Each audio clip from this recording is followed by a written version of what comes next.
After spending time exploring the D-Day beaches, memorials, and museums around Bayeux, we decided to see a completely different side of Normandy. About an hour and a half away is Mont-Saint-Michel. If you've looked at pictures of France, you've almost certainly seen it. It's one of the country's most recognizable landmarks, and it attracts millions of visitors every year. And like a lot of people, we wondered whether it would actually be worth taking an entire day away from everything else there is to see in Normandy.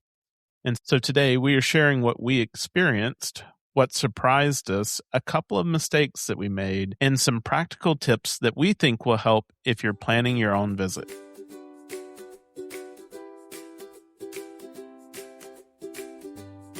We're Scott and Melissa, the Sunshine Travelers. We're all about exploring the world and sharing the journey with you, whether you're a seasoned traveler, dreaming of your next adventure, or just here for the stories. No matter where you are on your travel journey, we've got firsthand experiences, tips, and plenty of inspiration from some of the most amazing places on Earth. So buckle up and get ready to travel with us.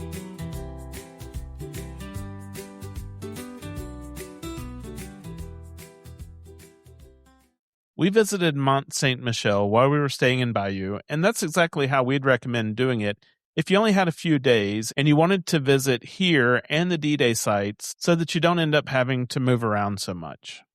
In case you're wondering, could you visit from Paris? Absolutely. There's tours that leave every day, but it would make for a very full day, especially if you're traveling with your group. By the time you factor in transportation, walking, touring the abbey, grabbing something to eat, and making your way back, you'll spend as much time traveling as you did enjoying the destination. So for us, staying in Bayeux gave us the flexibility to take our time and not feel rushed. And Scott, one of the things that I think we liked most about Normandy in our time here is that because we had a car, we didn't feel rushed. We had a chance to kind of explore things on our own. We could spend a day at the D-Day beaches.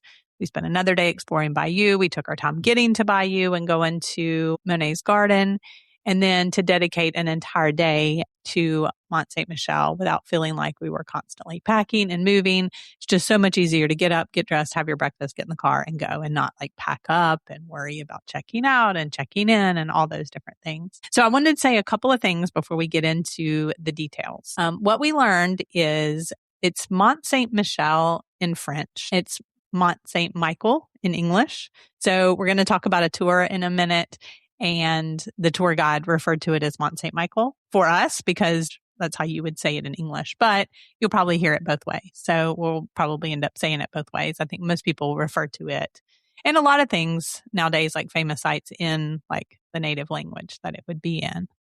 Well, I'm glad you said that because I was going to bring it up as well, is that you're most likely going to hear both of those today, because I think even in our own discussions, we would use those interchangeably. And one thing that's worth mentioning is how we planned this trip. This wasn't like we went to Normandy for a 1-week vacation and this is what we were going to do. This is part of the almost 3-month trip that we did traveling through Europe and Africa. And so planning this really took a team effort. Neither one of us could do all of it. And so we had different parts that each of us took on. And so Mont-Saint-Michel happened to be one of the destinations that Melissa had researched more than I had. I knew that we were going to go there. I knew that it was famous, but beyond that, I hadn't spent much time looking into it at all. Sometimes I like arriving somewhere without having already seen every picture and watched every YouTube video. I probably should do a little bit more of that sometimes, but in this case, it was nice seeing it for the first time and not having some expectation of it. And it was just really grand. And so I think for this one, what a lot of people have seen is like quick clips on Instagram or TikTok or something like that about how it looks from the outside. But there's never a lot of discussion or content about actually going there. It's just like the view as you sort of approach it. We're going to talk a little bit more about how do you get that view? How do you see it from that angle? How would you get those pictures in a little bit? So what we're going to focus on more is how do you see the whole of it? What is there? Do you need tickets? All that kind of stuff. And so I was definitely the opposite. I had seen plenty of pictures and videos, especially recently. And this was a place that had been on my list for a long time. So this little trip for us checked off a lot of things that I wanted to do. Monet's Garden at Gavarnie, of course, the D-Day sites, but then this. And they're all, like Scott mentioned, very close driving distance. This was the furthest one, but I mean, it wasn't a bad drive. As a matter of fact, I don't think we even mentioned this, but we finished up here and then went back to Bayeux for dinner as well. And we still didn't feel rushed, I guess. So it's not like you have to travel far. The other thing I wanted to point out is that Mont-Saint-Michel is actually on the border of Normandy and Brittany, but is actually located in Normandy. And it's funny because I read a lot of things about that.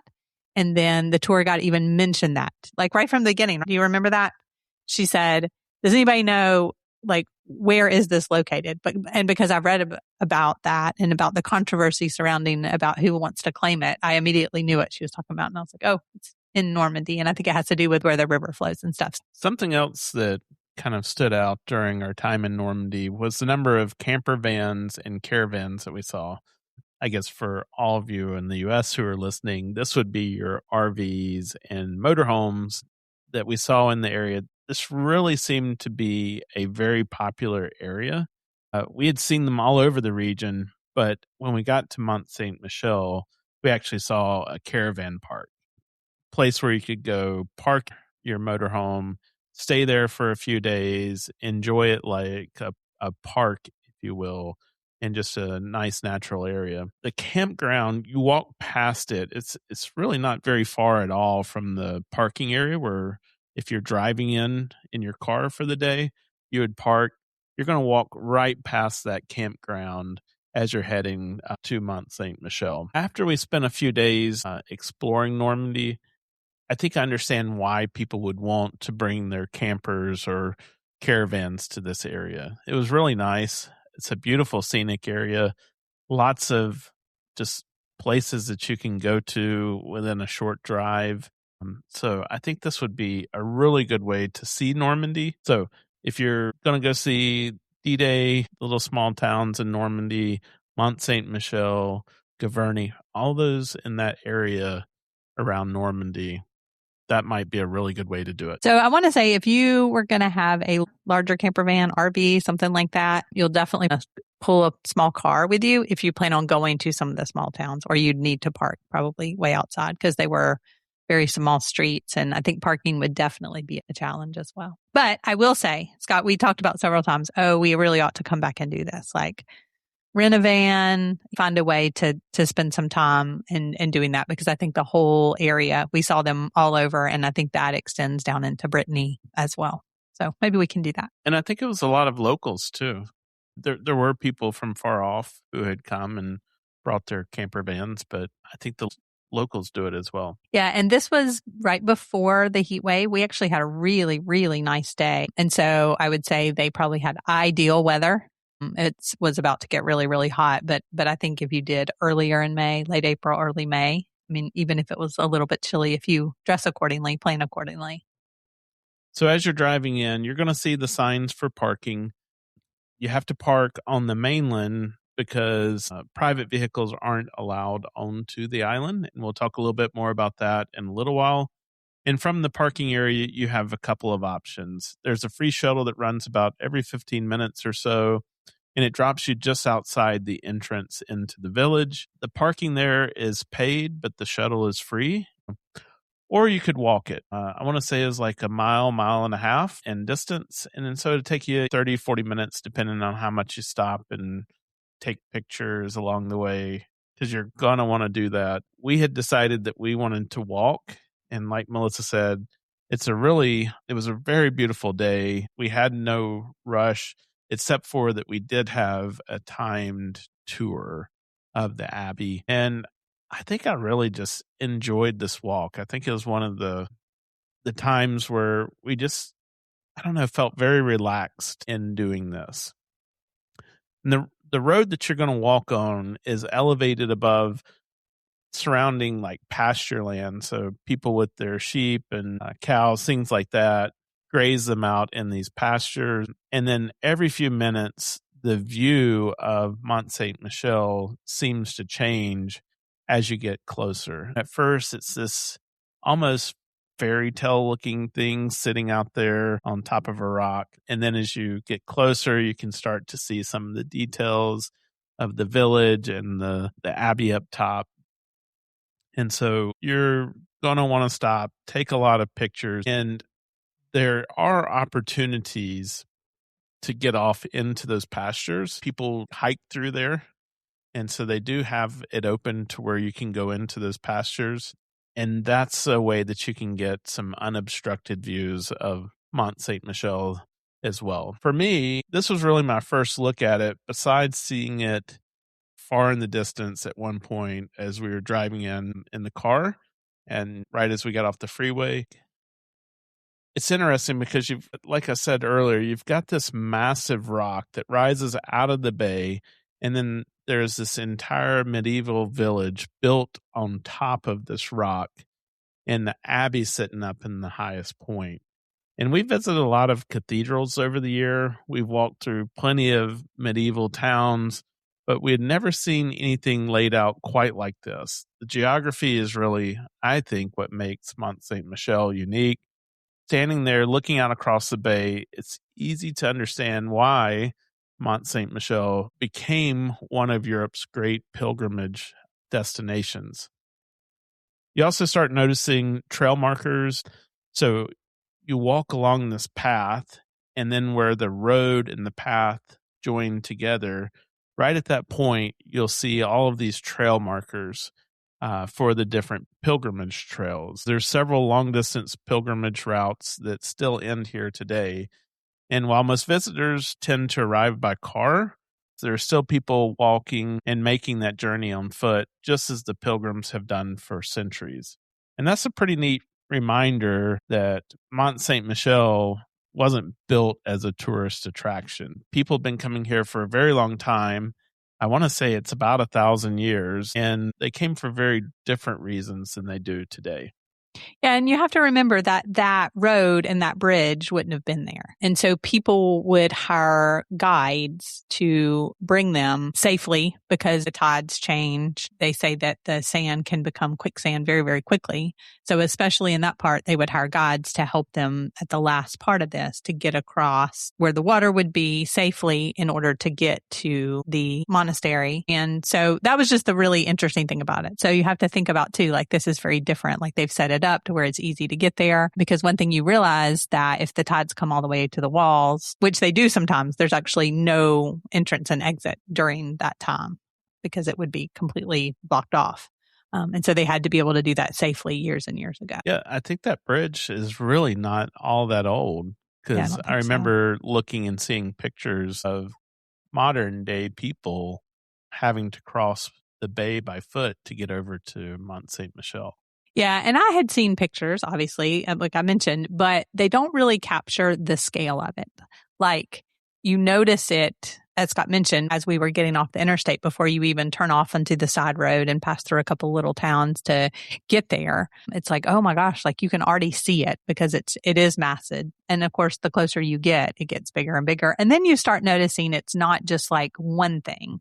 I guess when you're far away, it's like one thing. And then as you start walking closer, you can see the walls. You can see where the gate would be. You can see the different houses and buildings that are where people can stay, and their restaurants and their shops and stuff now. And then that abbey sits at the very tip top on top of everything else. And because we were walking along, we could stop whenever we wanted and take pictures like Scott had mentioned. And it like changes that perspective. And you can also go down the bank a little ways. You don't have to walk on that sidewalk right by the road. And when we say road, it's not like it's a busy road. There's shuttle buses, there's locals, and there's people riding bikes, there's people running. So a lot of locals or people are camping, like would be using that road. But as far as cars, it's not going to be like bad traffic or heavy traffic or anything like that. But you could go down along the bank and kind of walk it, make it a little bit more of a trail as well. I don't think I remember seeing any local cars. Yeah, I don't either. But lots of bikes. And lots of no place to park them inside the village either. I think there was a couple of vehicles parked outside the gates, but yeah. And if the tide came up, they'd have to move those because they would get washed over. And so we wandered out into the fields to get a few different angles for the photographs. Like Scott had mentioned, you can go out there. They do have the fences, but it's all like public, I wouldn't say public land, but public access land. I guess they let you go on it, but they do have signs that are like, please close the gate so the animals don't get out. We didn't pass any animals. There was poop out there, but no animals right where we were.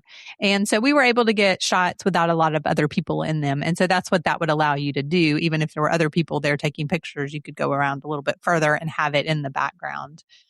And so if photography is important to you, I would recommend making that walk, but then also thinking about getting there early so that you have the light, or being able to stay late, which the time of year we went in May, it'd been late because the sun didn't set till almost 10 o'clock. So just keep that in mind and look that up. But it also just gives you time to appreciate where you're going instead of just rushing on the shuttle and waiting for the shuttle. Like you just kind of meander on your own. And so I think for us, the walk just became part of the visit. And I had planned for us to walk. I don't know if you had planned to walk. Yeah, we were fresh off of doing our Tuscany walk. And so I think we were kind of in the mood for walking at that point. Well, once you cross the bridge and pass through the gates, you start to feel a little bit of what it must have felt like being those early pilgrims to enter in through those village gates. The main street winds its way up to the abbey. It's lined with restaurants, cafes, souvenir shops, and a few small hotels. I doubt they had as many souvenir shops in the early days there, but it was probably things that people would need on their pilgrimage, places to stay and rest, because many of them had walked a really long ways to get there. One thing that surprised me was that there's actually people who still live on Mont-Saint-Michel. Just looking at it, seeing those logistics of it's on this island, it's part of this main tourist attraction, and it didn't really feel like a neighborhood, right? And so I think I was shocked to see that people actually lived there, and we saw it after we came out of the abbey, and you could see into these old houses that were on the backside of the island, and you could tell that just regular people lived there. I think most of these people either work in the abbey or in one of the restaurants or shops there on the island.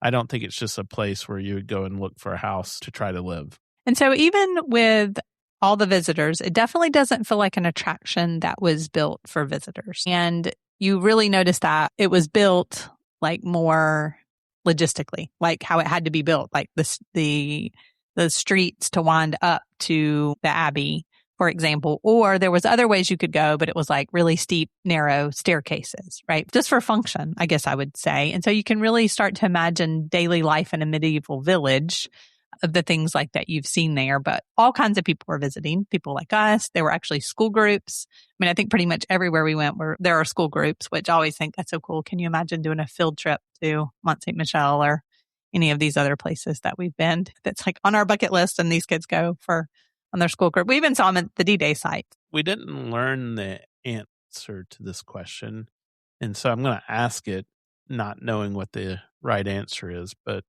I wonder, was the abbey built first and then the village around it, or was the village there and then they built the abbey? No, she said, I think part of the tour, she said that the abbey, the village came to be in order to support the abbey. So if they needed food, bakers, and like different services and stuff like that. So that came to be as part of that, because the abbey was built out of, God told me to build this, and so I'm going to build this abbey here, even though it seems like a crazy, impossible place. And then it just became part of that. Well, as you make your way up through the village, you're constantly climbing. Sometimes it's a gradual incline.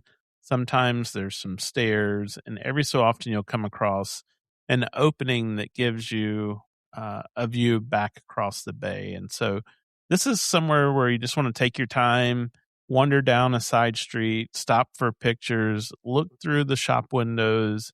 And I would say that all of that is just part of the experience there at Mont-Saint-Michel. And so I want to say too, we had planned our day, like not to rush, but our tour was in the afternoon. And so I had planned our timed entry so that we could get inside in time enough to do the tour. And then I was thinking we would still have time to look around if we needed to see more things after that. So that gave us time to get up and have our breakfast and drive over there and then leisurely walk and take pictures and things like that and then grab some lunch. But what I didn't realize is like it would take up every single bit of that time, not having rushed. I mean, yes, we probably could have, they had like some more like fast food type things. Like, so you could grab, I think, like a hot dog or a sausage or pastries or little sandwiches. And then they had other sit down places. But I think once we got in, it just felt very, very busy and very, very touristy. Maybe we should have just grabbed something there and then just wandered around because then I think by the time we were like, okay, let's find somewhere nice to eat with a view or something like that, we were kind of like hungry. And if they weren't going to be able to take us, it might have been a problem. So just know, I mean, yes, you could bring snacks and that kind of thing. But they do have lots of little like fast type options as well. Yeah, you say we were hungry. I say we were getting hangry. We ended up stopping at the La Lodges St. Catherine, and it's built onto the hillside on the way up towards the Abbey. Before we went in, Melissa, you had looked at the menu that was posted outside. It definitely was not an inexpensive place, but considering where we were, it was to be expected. And we also liked the idea of eating there instead of working our way back down through the crowds to try to find some type of takeaway food and to battle all of those other tourists that were looking for a place to sit and eat. So once we were seated, though, we looked at the menu that we were handed, and it was very different from the one that you had looked at outside. The prices were even higher, and the menu was much smaller, the offerings on side of there. And so, Melissa, you asked the waiter if there was a separate lunch menu, and he told us that that menu was the same one that we had in our hands. Yeah, because I think something had actually caught my eye. Oh, I'll order this. Like this would be good. And I want to say the other thing too is that it was pretty crowded when we came in and we saw those little places. And so we went off to the side and took one of those staircases up, which took us straight to the top instead of winding around the streets. Later we end up coming back down those streets. And so then we would have had to, like we'd kind of gotten to the top and then there was the Abbey. It's like, okay, so we've passed everything. And so that's kind of why we picked this place, but it looked beautiful. And it had an outdoor seating area. So I was hoping that we could sit outside. So I just asked him, and he tried to convince me that the menu outside was the same as what we were looking at. And so it was like, okay, well, we can just find something here anyway. And like I said, the atmosphere was great. It was beautiful. It was a beautiful day. It was even starting. I think that's what was our first, like, oh, it's starting to get warm, but we were under an umbrella and it was in a beautiful courtyard. And so I think we mentioned in the Bayeux episode that local cider was the thing here. You could buy a bottle of a local cider that was a sparkling cider that was basically like opening a bottle of wine, but it was cider. So that was nice and very refreshing. Well, the food was good, and it certainly didn't ruin our day, but it was one of those moments where you just don't have the mental energy to try to find something else. And we knew that we were running the risk of running out of time, and then we would have to wait till the end of the tour. And with us already being a little bit hangry, that probably was not the best choice. If we were going to do it again, we'd probably either eat before we went over to Mont-Saint-Michel. There are restaurants on the mainland, or waiting till after the tour, like grabbing a snack and then just get something to eat after the tour at the Abbey. And that would probably have taken a lot of pressure off of us. We've traveled all over the world and experienced some truly incredible places, but there's one experience that keeps calling us back again and again, and that's a safari in Kenya. And in June of 2027, we want you to come with us. We'll be leading a small group through 3 of Kenya's incredible wildlife areas, including the Masai Mara, where we'll head out each day in search of Africa's Big Five and experience so much more along the way. You'll stay in luxury tented camps surrounded by the sights and sounds of the African wilderness. And we're intentionally keeping this group small because we believe the way that you experience a safari matters. One of the biggest differences is how we've arranged the safari vehicles. We're limiting each vehicle to just 3 or 4 guests. That means everyone has plenty of room. You can move from one side of the vehicle to the other when wildlife moves. You have space for your camera, and when a lion or an elephant or leopard or cheetah appears, you're not trying to look around a crowded vehicle or worrying about someone blocking your view. It gives you a much more personal and immersive safari experience. June is also an incredible time to be in Kenya, and these dates often sell out more than a year in advance. But we've worked with our trusted partners in Kenya to reserve space specifically for our group. So if an African safari has been on your bucket list, don't wait any longer. Space is limited, and once these spots are gone, they're gone. All of the places we've traveled and all the incredible experiences we've had around the world, a safari is still the trip that keeps bringing us back. It's truly one of the most amazing experiences that we do. And this time, we want you to come with us. Join us in Kenya in June of 2027 for the Sunshine Travelers Experiences Group Safari. Visit sunshinetravelers.com/safari-group-trip to learn more and reserve your spot. Space is very limited and the deadline is quickly approaching. Lunch did take a little bit longer than we had planned. So suddenly we realized that we've got to get moving. Our timed entry for the Abbey, because we had a tour, that time was coming up. And so this next part is something that you really need to know before you visit, is that walking through the village is uphill almost the entire way. And like I said, you're going to climb the streets, the ramps, small staircases as you're working your way to the Abbey. But then once you reach the Abbey itself, you've got roughly you've got roughly another 350 steps to reach the top where the guided tour began. And so remember, we had just eaten lunch and we were rushing to get up there. So we were kind of running up staircases and things to get to the Abbey. And then we get to the Abbey and we've got those 350 more steps to climb. So when people say that there's a climb there really is. Yeah. And I guess for us, I had done our ticket time so that we could have time to get in and then the tour like shortly thereafter.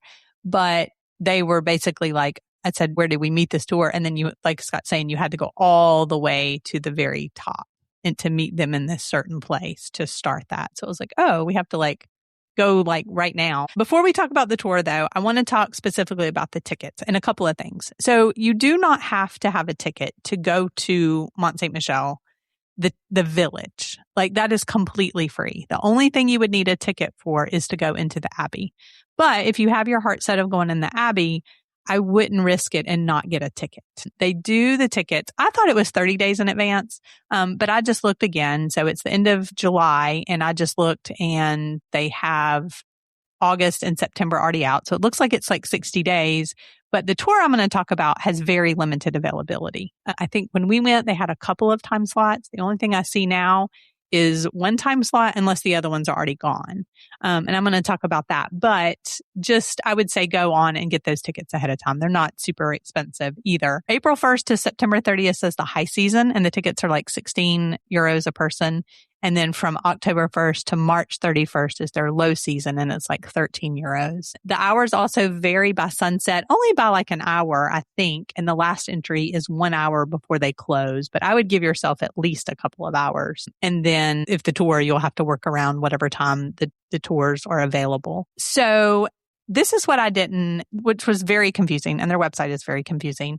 So first of all, make sure that you go to the official website, which is the Abbey of Mont-Saint-Michel. It doesn't come up first on Google, like a lot of these sites. A lot of these places that you go, other sites come up first, and then you end up buying from a reseller for more. There are times and places where that's a okay thing to do. There's nothing available or it's a tour that's something that you want, but that's just something that we have learned. We saw that with Versailles. It's very easy to go to the wrong site and you end up paying more. So just be aware of that. They do have the website in English, so that's a good thing, but it wasn't very clear. It showed tickets and then it shows a tour in French and a tour in English. And then maybe one other thing, but there's no prices there. So just so the tours are included if you can get one, but you need to definitely book that when you book because let's say they have several hundred. I want to say what I've seen is like 300 and something per time to go into the Abbey, there might be like 10 or 12 slots for the tour. So we got very lucky that we got them, but it doesn't make that super clear. So you would go pick that tour, you would pick the ticket you would need, and it would go ahead and book you for that because that's the only thing that's going to show. But if you're listening to this and you're like, but I already have a ticket, I didn't know about the tour. That was what I did. You can actually go just to the tour. And then at the bottom, if there are times available, you just say, I already have a ticket. And then you can sign up for that. It's a kind of a strange process, but it's France. So just say that was my learning experience on their tours and tickets. So in the tour that we did, though, there were some people who had walked up right at the last minute and asked if there was another English tour, and they added them onto our tour group. Oh, okay. So maybe if you didn't know or whatever, you could get lucky if they weren't like super, super busy. And it wasn't a whole lot of people, which was really nice. And I would say because our tour time was like 3 p.m., that's when most of the big tour groups have left for the day. And so maybe that's why it wasn't as big of a deal. But if you went earlier in the day and tried to hop in, you might have more trouble. Yeah, but unfortunately on their website, they do only offer it in French and in English, which probably applies to you if you're listening to our podcast anyway.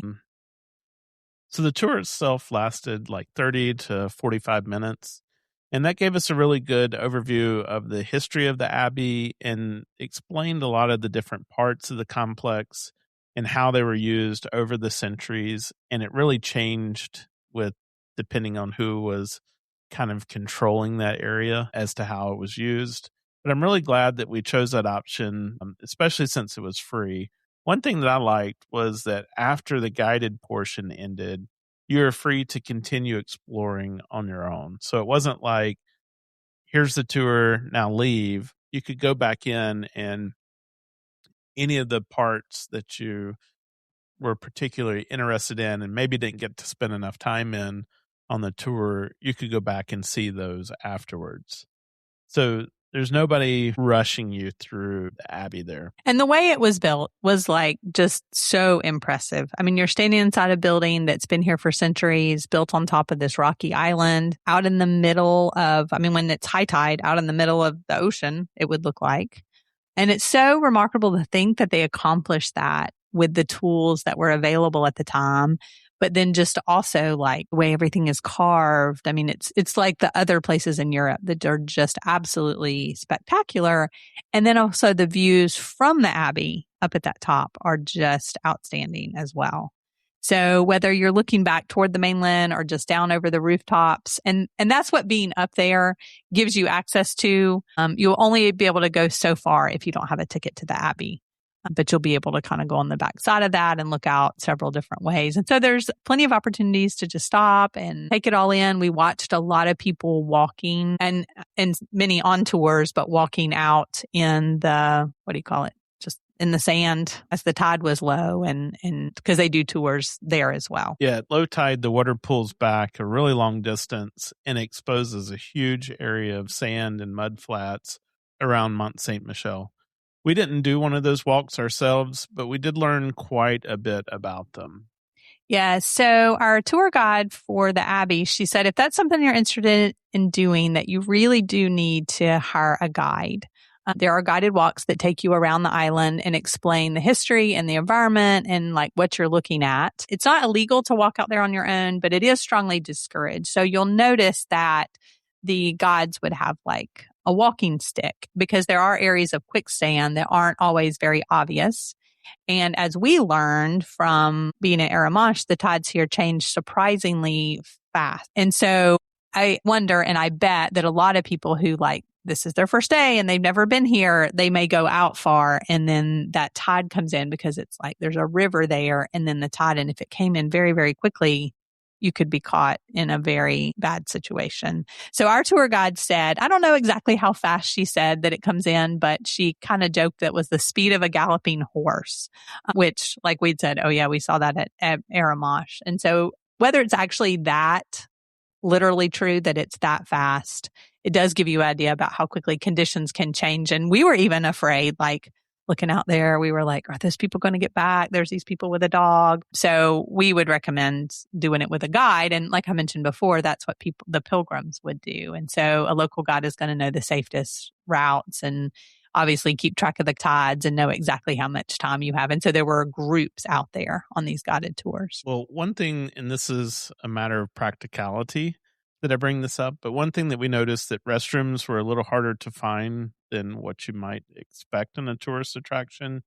There are facilities near the entrance of the village, but once you're inside the village, they seem to be fairly limited. And we did find one higher up the hill, but it wasn't particularly well maintained. And I think, like, I don't know, did it not have a door, or the It door didn't didn't lock, close it or didn't something? close. It was right by So I a had to little church. stand Yeah. outside the door. But so just keep that in mind, is that you probably want to use those restrooms right there as you're coming into the village, and or in a restaurant. Yeah, I will also say the good thing is there is also one at the visitor center. So if you have been driving a long way or whatever, when you park, before you get on the shuttle bus, before you start walking, there are some in the visitor center that are free, and they were actually very nice and a large one. So it's always nice to know where the toilets are as well. There is also one in the Abbey. Unfortunately, I figured there'd be one like down by the gift shop or something like that. So after we had taken the tour and looked around a little bit more, we we're headed on out. And so I was like, oh, where's the restroom? And she was like, oh, you can't go back in all the way in there. So if you see it as you're walking through the Abbey, just go ahead and stop. So then I think by that time we both needed to find the one that was not so well maintained. And so that would be tip number one, is like where those bathrooms are.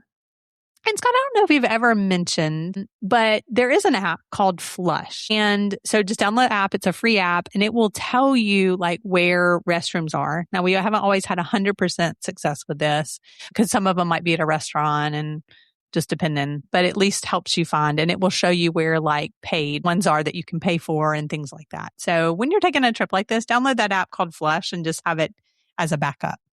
I think you did try to use that, but you were having trouble getting connectivity, and so it wouldn't load. That's right. It was, and yes, that's true, because then I tried to after we found that one, I tried to put that in the app and then it wouldn't load. I think you're right. Thank you for that. So maybe that won't work here. So good luck finding the restroom. Hopefully our other tips will help you. Another tip is to try to arrive as early in the day as you can. So if you're going in a hotter time of the year, the temperatures will be cooler, but you'll also have a better chance of enjoying the village before it gets really, really busy. So I would say, especially if you're staying close, you could actually enjoy it in the morning and then go take a break when it's really busy and come back, or make sure you can see it for sunset or something like that. And if you're into photography, the morning light is definitely much softer and easier to work with, as is the sunset. So definitely by the middle of the day, when we ended up getting there, since we just kind of meandered on our walk, the narrow streets were crowded. And then, of course, the sun creates a lot of harsh shadows and it's bright on the highlights. So it made it a little bit harder to photograph depending on where the sun is. And Scott, I've actually read that the peak times that people are there, which this makes 100% sense, is 10 to 3. People are getting there from other places. And then if they've got to head out for the tours, they leave after that, which was why I enjoyed having our tour like from 3 on and then having the rest of the time. Because honestly, by the time we meandered back down out of the village, didn't feel crowded at all. No, it wasn't so crowded then. And one thing that I noticed was there was a lot of people coming over the bridge or on the roadway, and it looked like they were maybe getting there for the sunset. Now, it's going to be a long time till sunset when we were there because, like Melissa said earlier, I think the sunset between 9:30 and 10 p.m. And so we weren't going to stick around and see what the Mont-Saint-Michel sunset looked like, but there were a lot of people coming, bringing lawn chairs and maybe a cooler or something like that. Looked like they were going to have their evening picnic there, and a lot of people coming in with their photography stuff. Oh yeah, we saw those kids like carrying like a A couch. lounger, like a couch. That's true. To do like setting up for photo shoots and stuff like that. But you're right. They did have probably a long time to wait before the light got good. So Scott, I know the answer for me because this was on my bucket list, but for you, was it worth visiting Mont-Saint-Michel? Well, that's the question that we started with, right? And I think absolutely. I think what's so memorable is number one, just the way this just rises out of the water on that island. But you've got all of the history, you've got the village, you've got the abbey, you've got the bay that we've talked about that you can go out and explore. And I think it's just different from anywhere else that we've ever been like this. Oh yeah, 100%. And I think that's why it's so famous. I actually read that it's like beside like, I think the Eiffel Tower and going to see Notre Dame of Paris. It's like the next biggest thing to see in France on people's list. And then what about spending a whole day there? It's going to take a whole day. I think we talked about that. We left right after breakfast that morning. We drove there, we parked, we walked, we had lunch, we did the tour of the abbey, we walked through the village just a little bit. And then by that time, it was getting into the afternoon. So yeah, it takes about a full day. Yeah. And so I think if you're definitely already planning to spend several days in Normandy and this is on your bucket list, like definitely make this as one of the things to do. If you have a car, it's completely easy to do on your own as well. And it's funny because it's also completely different from seeing the D-Day sites, right? And then it's completely different from spending time in Gavarnie at Monet's Garden or in the little towns. And so it's just a completely different experience as well. And the nice thing about this is, yes, the village is there and yes, it's touristy, but you walk so much in what feels like nature and seeing it from a distance that it doesn't feel that way. All right. So Scott, let's talk about, is there anything that we would have done differently? And we just like to reflect on this. I mean, we're always so grateful of the things that we did do. And a lot of times we're like, oh, I'm glad things worked out this way. But if we would have tips for other people. So are there things that we would change? One thing I'd say is giving yourselves plenty of time to eat. We didn't do that and we were kind of rushed. We would have enjoyed, because you talked about it, we had a perfect scenery there. We would have enjoyed the atmosphere of that restaurant better if we weren't having to watch our time and think about, are we going to have time to get up there to our tour? So giving ourselves more time would have been good. I think that we also might have made a different choice in food. We just looked at the crowds in the village and we were like, there's no way that we're going to deal with this. But as you go up the village a little bit, there started to be more sit-down restaurants that we saw later. And so I think there was probably places that we could have gone to. They're all going to be expensive. So I think just keep that in mind. You're not going to find cheap food on Mont-Saint-Michel. Yeah, and I think that's a good tip. Because we literally just kind of turned and went up those stairs. If we had just followed along I guess what would you call it? Like the ramped walkway, we would have gotten to a lot more places. And I probably in hindsight would have just been as happy with something that was like takeaway as well. Would have been fun as well. I mean, the place we went was fabulous, spectacular, and they gave us a cute little card and it was great, but it was probably not necessary. And I think that knowing like about the bay and things like that, you would have time to do the village and the abbey and then do a tour of the bay. Because we actually, if that had been a possibility, we could have done the abbey a little bit earlier or something like that. And then we could have stayed longer in the bay as well. So I think looking up and doing one of the guided walks across the bay so that we can understand more about the tides, because it was really just based on our observations at this point. And I think that would have given us a different perspective that would have worked into the pilgrimages and the abbey. And I think you could probably do both of those in a day. Not something that I would change, but something that I would definitely do again is making that walk from the parking area to the village. I just thought it was great. We enjoyed that.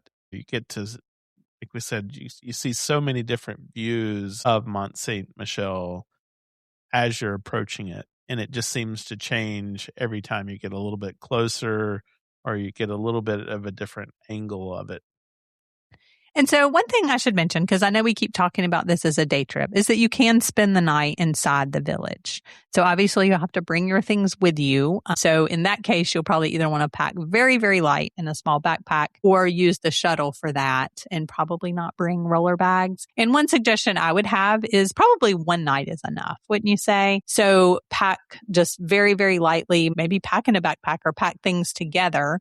We've done that before in Ireland when we did a ferry to one overnight destination. We just packed what we needed for that night and left everything else in the trunk of the car. And so that would be a suggestion because we did see people like struggling with their suitcases to find I assume it was an Airbnb. So anyway, that would be a suggestion is that, like you said, you definitely can stay, but I would just pack very, very lightly for that. Well, let's go through just a few more suggestions and we'll do these in kind of rapid fire. I do say stay in Normandy or nearby Brittany if your schedule allows instead of making a rush day trip from Paris.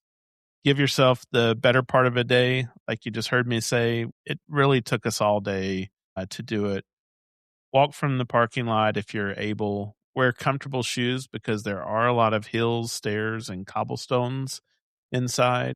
Give yourself more time than you think you'll need before the Abbey tour so that you're not trying to rush up those 350 steps and be out of the breath by the time you get up there. If photography is important to you, make sure that you arrive early. You can't use a drone in this area. It's strictly forbidden and you can be fined. So you might want to look at something like an Insta360 with a really long pole on it. I think that'll be your best bet. If you've never used one of those before, the pole disappears, and so it can give you that kind of drone-like view. If you're looking for the famous shot that you may have seen, you can find it by walking from the parking lot towards Mont-Saint-Michel.